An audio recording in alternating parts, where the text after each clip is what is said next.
তেপুল তিথি সংঘ সমবায় সমিতি তাদের জেনারেল মিটিং,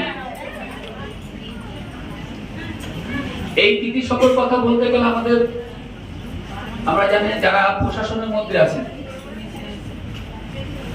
ধরুন আমি এখানে প্রধান ছিলাম, উপপ্রধান ছিলাম,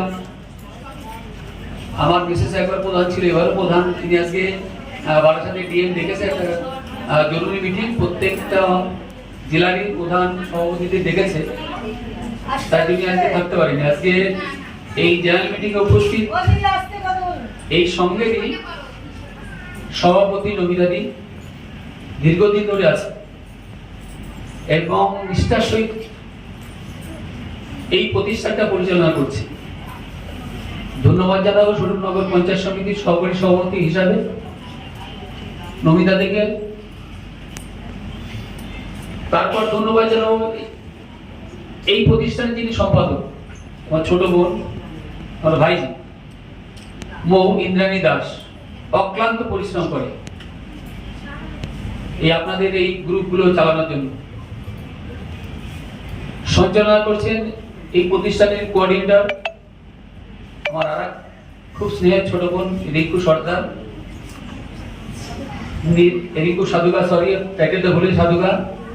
ধন্যবাদ জানাবো ওকে, রিঙ্কুকে, ও দীর্ঘদিন ধরে এটা চালিয়ে আসছে নিষ্ঠার সহিত।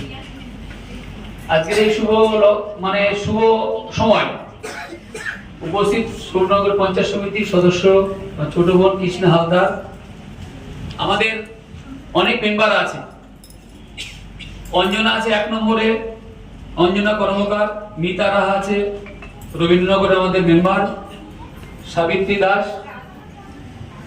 আজকে আমরা যেখানে বসে মিটিং করছি সেই সংসদেরই সদস্য সাবিত্রী দাস, কাকুলি সরকার আছে, সতীশ, শামসুন নাহার আমাদের গামাটির মেম্বার, কবির সর্দার আমাদের তেপুলের 2 নম্বরের মেম্বার, হাফিজুল আছে আমাদের বড় মির্জাপুরের মেম্বার।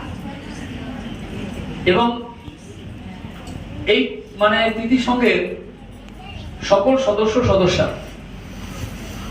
সকলকে স্বরূপনগর পঞ্চায়েত সমিতির পক্ষ থেকে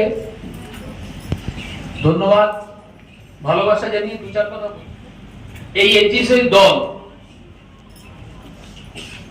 আমাদের তেপুল মির্জাপুর অঞ্চলের, আমি 10টা অঞ্চলের মালিক, যেহেতু স্বরূপনগর পঞ্চায়েত সমিতির সহকারী সভাপতি, 10টা অঞ্চলে যত সংঘ আছে তার মালিক আমি। কিন্তু আমার অহংকার হয় যে আমার এই তেপুল তিথি সংঘ এই যে 425 ইন্টু যদি আমরা 10 মনে করি, 4000 প্লাস সদস্য এই সংঘের সঙ্গে রিলেটেড। এই সংঘের উন্নয়ন বা এদের শ্রীবৃদ্ধির কথা বলতে গেলে প্রথমে কিন্তু আমি বলবো, আমি বাংলার মানবিক মুখ্যমন্ত্রী মমতা বন্দ্যোপাধ্যায়, যিনি এই সংঘ নিয়ে ভাবেন।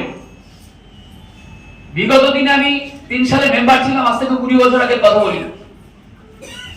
সংঘের যে আর্থিক পরিস্থিতি ছিল,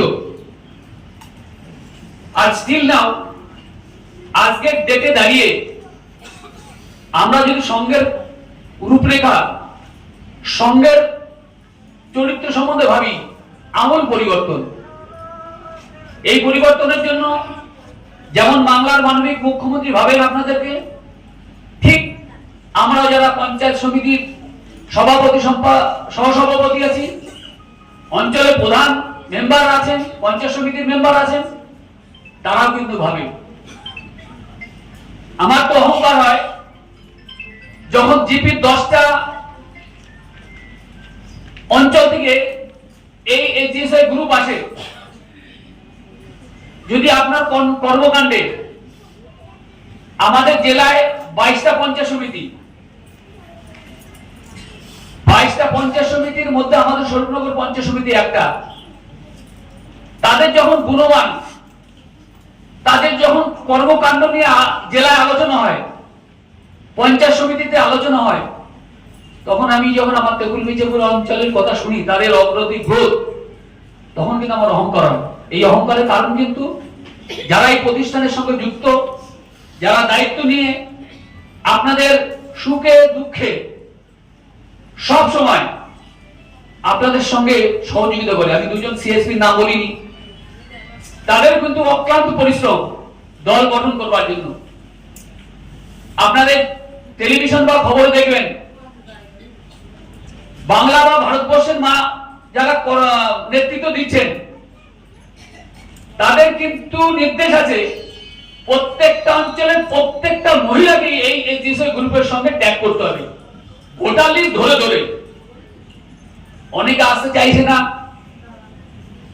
এই কথা যেমন আমি বলছি, এই কথা দেখবেন ভিডিও বলবে, এই কথা ডিএমএ বলবে। ভারতবর্ষের প্রত্যেকটা মহিলাকে এই গ্রুপের সঙ্গে ট্যাগ করতে হবে, কারণ স্বনির্ভর হওয়া, আত্মকেন্দ্রিক, নিজে করে খাবো, নিজে করব, আমার কর্মসংস্থান। দেখুন, কার স্বামী কি করবে বড় বিচার্য নয়। আজকে আপনি এই সংঘের মাধ্যমে লোন নিয়ে যদি মাসে 100 টাকা ইনকাম করেন, কথার কথা ধরে নিলাম, এটা কিন্তু আপনার ওন কন্ট্রিবিউশন, নিজের ইনকাম। বাংলা মতো ভারতবর্ষের যারা কর্মকর্তা, যারা দেশকে চালাচ্ছেন, বাংলার মুখ্যমন্ত্রী মমতা বন্দ্যোপাধ্যায় চাইছেন প্রত্যেকটা মানুষ, প্রত্যেকটা মহিলা স্বনির্ভর হোক।